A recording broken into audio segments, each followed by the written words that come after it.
out a coppice into the sunset. What could be more British than that?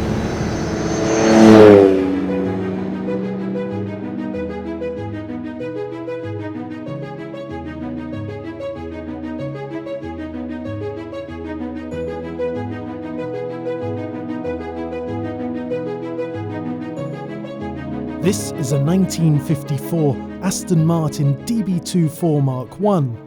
Powered by a 3-litre straight-six engine conceived by no less than W.O. Bentley, its pretty 2+2 design proved sufficiently potent that it was campaigned by privateers in some of the greatest road races and rallies in the 1950s, such as Le Mans and the Mille Miglia, with the works team even sending 3 examples to the 1955 Monte Carlo Rally. These outings, of course, now make a competition-prepared DB2-4 such as this highly eligible for so many of today's best historic motor races and tours. And yet, I suspect that it is just as well suited for a trip to the pub on a Sunday afternoon.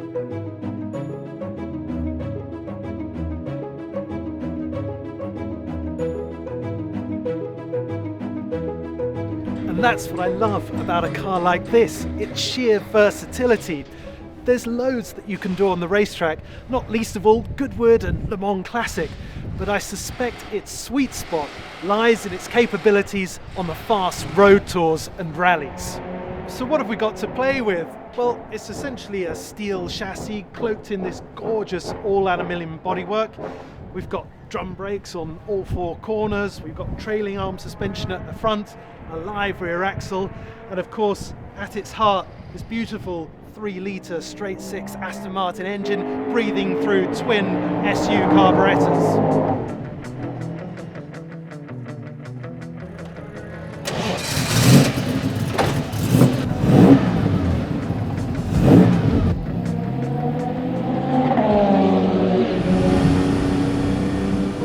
Never driven a DB2-4, I've certainly never driven anything really like it in terms of production-based early 1950s race cars. So this is a little bit of a voyage of discovery for me as well.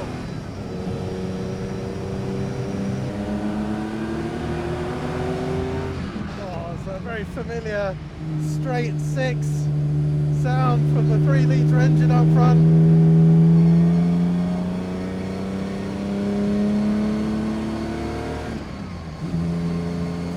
So it's a 4-speed gearbox with synchromesh on 2nd, 3rd and 4th. So there'll be no kind of crashing down into 1st gear at the chicane. Not that we should need it.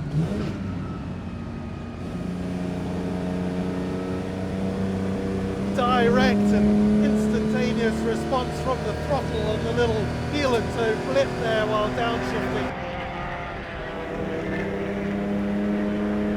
There we go, there we go. Just about getting the car settled down nice and early, finding just the right throttle opening, and then just keeping it there to keep the rear just drifting a little all the way through the exit.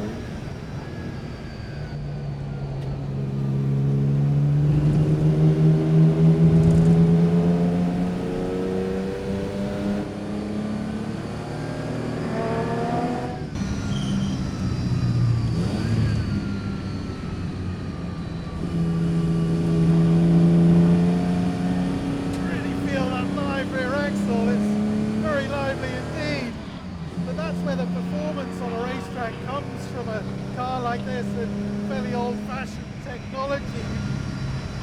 You've got to get the rear moving to pivot the car around the apex.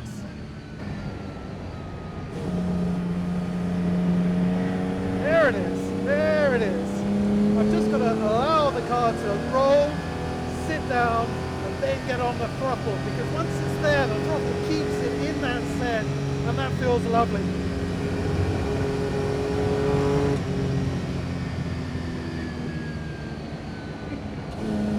Enjoying this.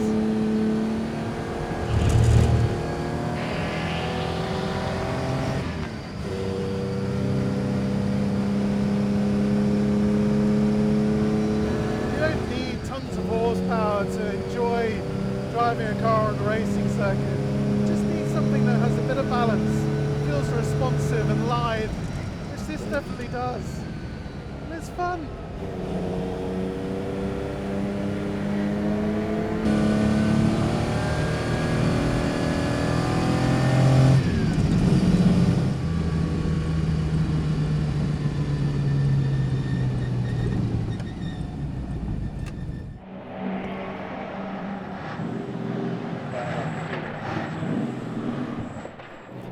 It's exactly what you would expect from what is essentially a production car with a few competition spec modifications. It's softer, of course, than you would ideally like on a billiard table smooth Grand Prix circuit like this.